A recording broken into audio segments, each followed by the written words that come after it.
Puno ng papaya, ginawang bukayo, kaysa gumamit tayo ng buko na pagkamahal per kilo. Puno ng papaya na lang ang gagamitin natin. Parehong masarap at mas pinalidal up pa natin, ginawang bukayo bars. Ganito lang po ang proseso, kayo rin lang natin ang puno ng papaya. Yung malambot na part lang po. Yan po ang previous video ko nung gumawa ako ng lumpia. Bago natin ihalo dito sa kumukulong tubig, hugasan muna nating mabuti itong kinayod natin na puno ng papaya. Bago natin ilagay dito, takpan lang natin ito at pakuluan lang natin ng mga 10 minutes.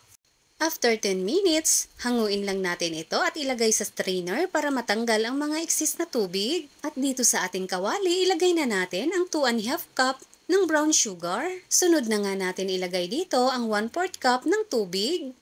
Para mas mabilis ang pagtunaw natin sa asukal, lagyan lang natin ito ng 1 teaspoon ng vanilla extract at 1/4 teaspoon ng asin. Pambalance lang ng tamis at hintayin na lang natin na lumapot gaya nito. Bago natin ihalo dito ang pinakuluan natin kanina na puno ng papaya.